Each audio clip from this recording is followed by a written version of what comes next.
Shalom, selamat pagi Bapak Ibu yang dikasihi Tuhan. Berjumpa kembali dengan saya dalam renungan pagi. Seperti biasanya sebelum kita beraktivitas, saya ingin berbagi firman Tuhan kepada kita semuanya untuk pertumbuhan iman kita di dalam Tuhan Yesus Kristus. Bapak Ibu, sebelum kita memulai, mari kita bersatu di dalam doa. Tuhan, kami sangat bersyukur, berterima kasih kepada Engkau. Anugerah yang besar yang terus kami terima, kesehatan yang kami terima, tubuh yang segar, nafas hidup yang senantiasa mengalir dalam kehidupan kami. Sungguh kami bersuka cita, sebab Tuhan Yesus selalu beserta dengan kami. Terima kasih pertolongan Tuhan sepanjang malam hari.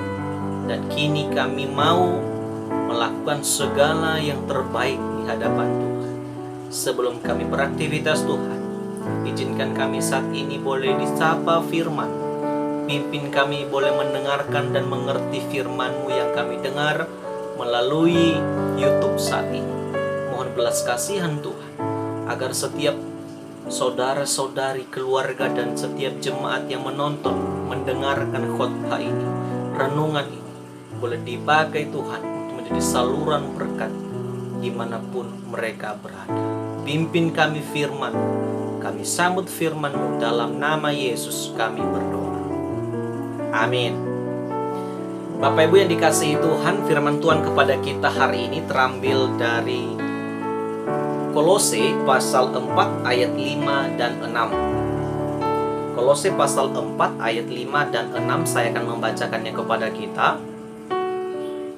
Hiduplah dengan penuh hikmat terhadap orang-orang luar.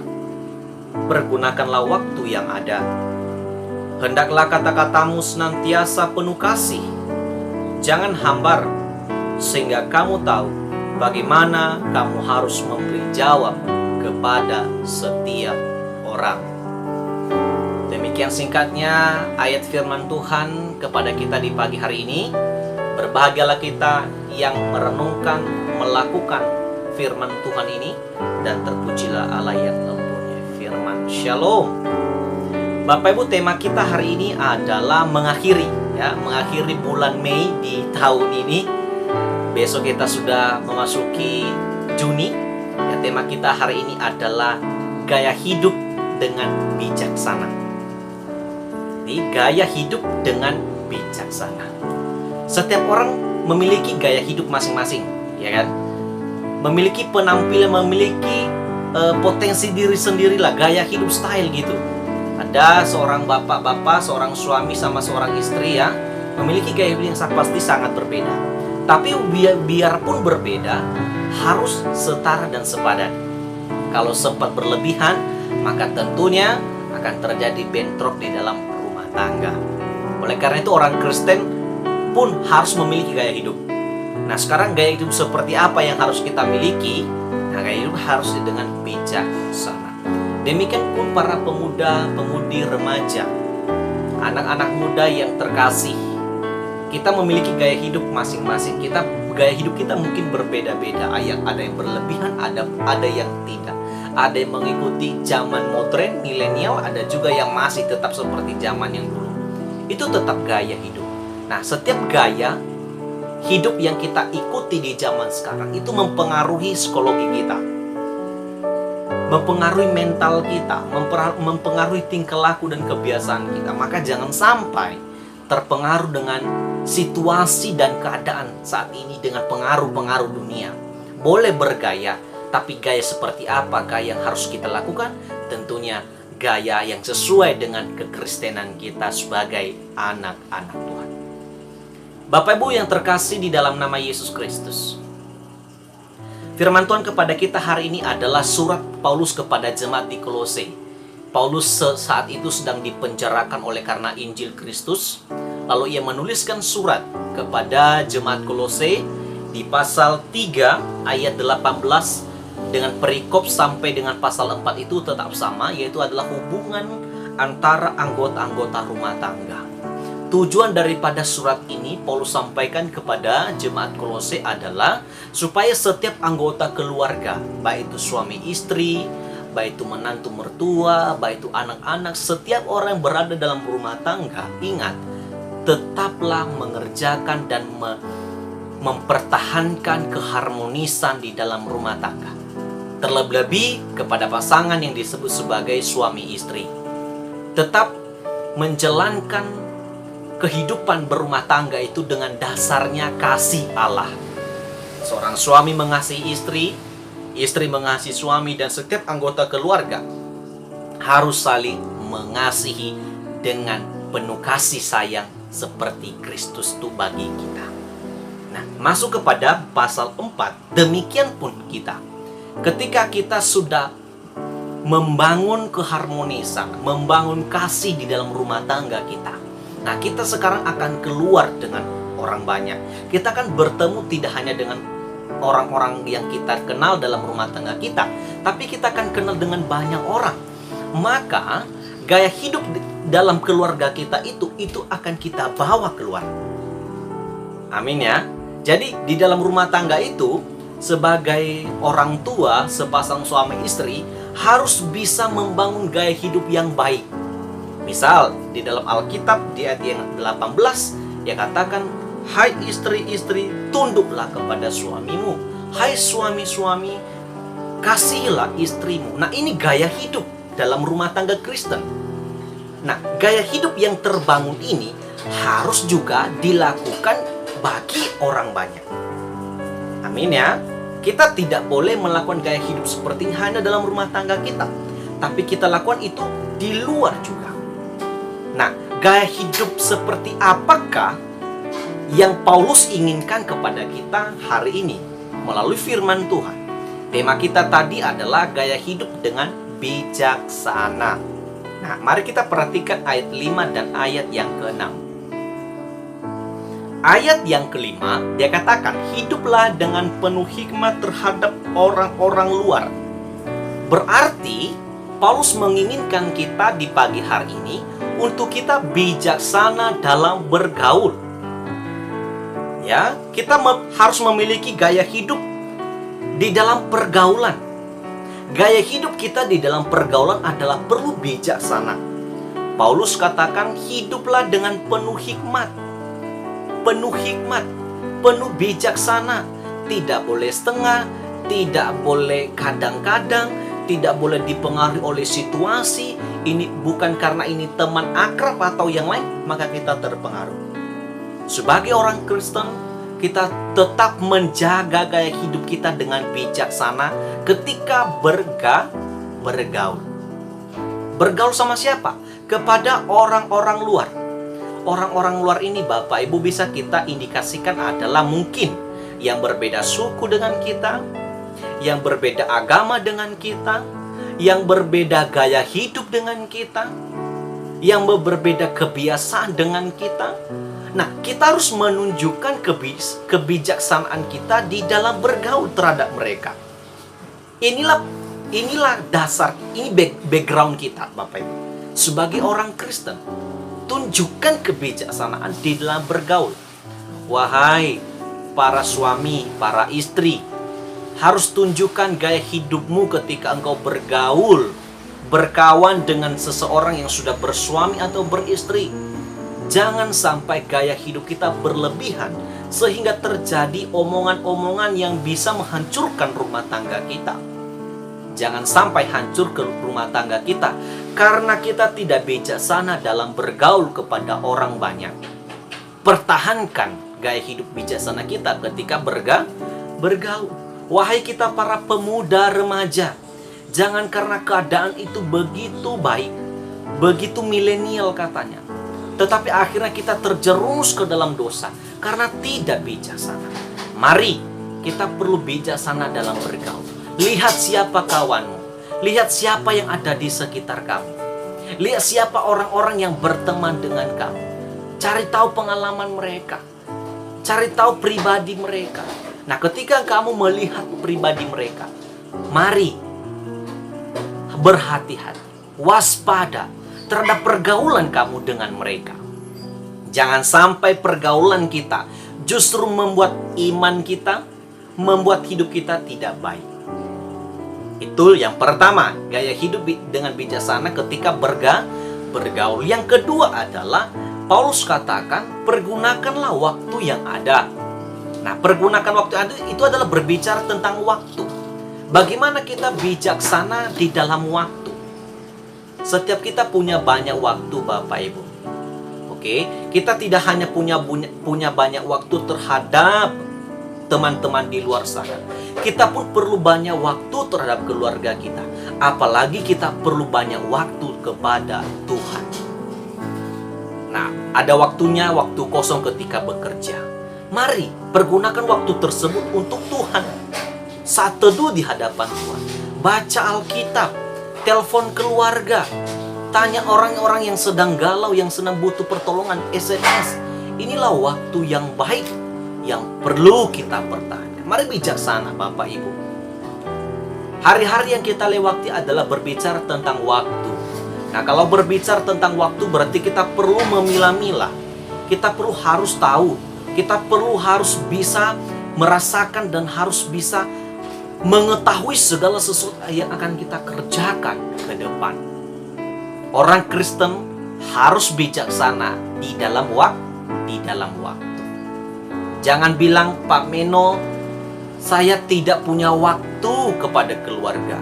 Pak Meno, saya tidak punya waktu kepada orang lain atau teman-teman. Pak Meno, saya tidak punya waktu kepada Tuhan. Saya terlalu sibuk dalam pekerjaan. Ingat, kita punya banyak waktu kosong di hadapan Tuhan dan sesama.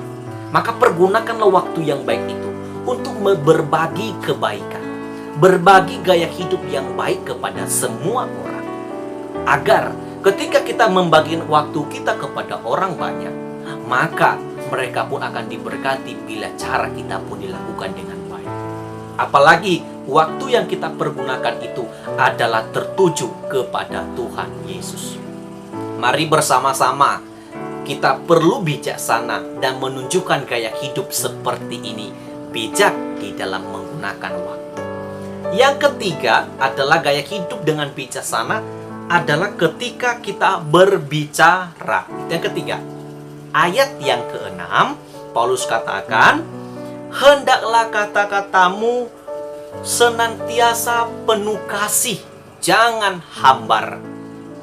Bapak Ibu, kalau pergunakan kata hambar ini adalah ketika kita sedang memasak sesuatu, ya kan? Kalau tidak ada garam, hambarlah itu. Nah, demikian perkataan kita harus punya rasa yang manis. Apalagi dikatakan kata-kata itu penuh kasih. Ingat, orang Kristen harus menunjukkan gaya hidup di dalam kasih. Perkataannya itu harus didasarnya kasih. Bicaranya itu harus didasarnya kasih. Harus lemah lembut, Bapak Ibu. Orang Kristen harus bijak dalam hal ini. Inilah gaya hidup yang perlu kita tunjukkan, Bapak Ibu ya.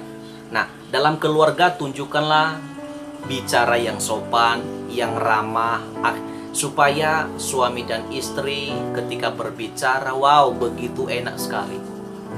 Kenapa di dalam rumah tangga itu selalu terjadinya bentrok? Itu paling penting adalah ketika berkomunikasi satu dengan yang lain. Kenapa pertemanan kita dengan orang banyak begitu bentrok? Kenapa? Karena komunikasi yang tidak akrab. Maka orang Kristen harus menunjukkan bijaksananya di dalam berbicara. Ingat, penuh kasih. Mari bersama-sama Bapak Ibu, Alkitab mengarahkan kita, menasihati kita, menuntun kita hari ini. Dan Paulus, ya, ini surat Paulus kepada jemaat di Kolose, diarahkan kepada Kolose memang, tapi ada relevansinya kepada kita hari ini. Mari tunjukkanlah gaya hidupmu dengan bijaksana ketika bergaul. Tunjukkanlah gaya hidupmu dengan bijaksana di dalam menggunakan waktu.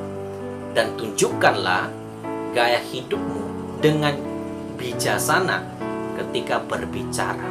Dan bicara itu harus penuh dengan kasih. Percayalah, gaya hidup seperti inilah yang selalu diinginkan oleh semua orang. Dan mari bersama-sama kita tunjukkan hal seperti ini. di dalam rumah tangga kita, di tempat pekerjaan kita, dimanapun kita berada, di gereja kita, kita tunjukkan gaya hidup seperti saya percaya orang yang berteman dengan kita, keluarga kita, komunitas kita, gereja kita, pelayanan kita akan berkuasa, akan semangat, akan menunjukkan kuasa-kuasa Tuhan yang besar kalau kita menunjukkan gaya hidup seperti ini. Mari hari ini kita tunjukkan seperti ini. Kita akan mengakhiri bulan Mei hari ini Bapak Ibu. Kita akan memulai besok bulan Juni. Mari tunjukkan gaya hidup yang lebih baik. Seperti firman Tuhan di pagi hari ini. Gaya hidup kita harus penuh dengan bijaksana. Amin. Kiranya firman Tuhan menolong kita dan memberkati kita melalui firman Tuhan dalam renungan pagi di pagi hari ini. Tuhan Yesus memberkati, kita bersatu di dalam doa. Bapa di surga, terima kasih firman-Mu yang boleh kami rasakan, yang kami dengar dan kami dengarkan di pagi hari ini. Dalam renungan pagi ini Tuhan, kami sangat diberkati tentang sebuah gaya hidup yang baik yang perlu kami lakukan sebagai orang Kristen. Bahkan sebagai orang yang percaya kepada Engkau, kami perlu tunjukkan kebijaksanaan di dalam bergaya hidup. Ketika bergaul, ketika menggunakan waktu, ketika berbicara. Ajarlah kami ya Tuhan Yesus, agar kami menunjukkan yang terbaik di hadapan-Mu, melalui sesama, melalui keluarga, dan setiap orang yang kami jumpai. Teguhkan firman ini, materaikan firman ini di dalam kehidupan kami. Bapa di surga, saya berdoa untuk setiap para pendengar, para penonton, saudara-saudari, jemaat Tuhan, yang senantiasa, yang setia dan selalu mendengarkan renungan pagi seperti ini Tuhan. Tunjukkan belas kasihan Tuhan bagi mereka. Berkati pribadi lepas pribadi mereka, keluarga-keluarga mereka, usaha dan pekerjaan mereka. Kasih Tuhan senantiasa melimpah dalam kehidupan mereka. Terima kasih Bapa yang baik, kami serahkan hidup kami satu hari ini ke dalam tangan Tuhan. Berbelas kasihanlah kepada kami ya Tuhan. Perlindungan Tuhan dan keselamatan akan memimpin kami dan akan menghimpun hidup kami satu hari. Bapa di surga, saya berdoa untuk setiap keluarga saudara, famili mungkin yang sedang sakit. Tuhan, kami tidak sebut nama mereka Tuhan. Kami percaya Engkau sudah tahu siapa mereka yang sakit. Di dalam nama Yesus, baik itu yang ada di rumah sakit, baik itu yang ada di rumah juga, dalam proses pengobatan dan pemulihan, Tuhan yang memberikan pemulihan total bagi setiap keluarga, famili, setiap jemaat yang saat ini sedang dalam keadaan kurang sehat. Dalam nama Yesus Kristus, kesembuhan akan mereka miliki. Tuhan, terima kasih kepada Engkau. Ampuni dosa-dosa kami, agar kami layak menerima anugerah Tuhan. Kami berdoa untuk bangsa kami yang tercinta ini. Tuhan berkati menjadi bangsa yang harmonis, yang menjadi bangsa pilihan Tuhan. Kami berdoa untuk para pimpinan kami, bahkan negara kami yang menghadapi pandemi saat ini. Tuhan, kiranya segerakanlah pandemi ini berlalu, berhenti, musnah di muka bumi seluruh dunia ini, secara khusus Indonesia Tuhan, agar kami boleh melakukan kegiatan kami seperti biasanya. Terima kasih Tuhan atas kasih karunia. Ini doa kami, hanya di dalam nama Yesus Kristus Tuhan kami yang hidup, kami sudah berdoa. Amin. Kita bersama-sama mengucapkan doa Bapa kami. Bapa kami yang di surga, dikuduskanlah nama-Mu. Datanglah kerajaan-Mu, jadilah kehendak-Mu di bumi seperti di surga. Berikanlah kami pada hari ini makanan kami yang secukupnya. Dan ampunilah kami akan kesalahan kami, seperti kami juga mengampuni orang bersalah kepada kami. Dan janganlah membawa kami ke dalam pencobaan, tetapi lepaskan kami daripada yang jahat. Karena Engkau yang punya kerajaan, dan kuasa, dan kemuliaan, sampai selama-lamanya. Amin. Shalom. Selamat pagi. Terima kasih bagi Bapak Ibu Saudara yang menonton, yang setia selalu di dalam mendengarkan renungan pagi dengan saya. Tuhan memberkati. Selamat beraktivitas. Sampai jumpa besok pagi. Kiranya kita tetap sehat dan tetap dalam perlindungan Tuhan. Shalom.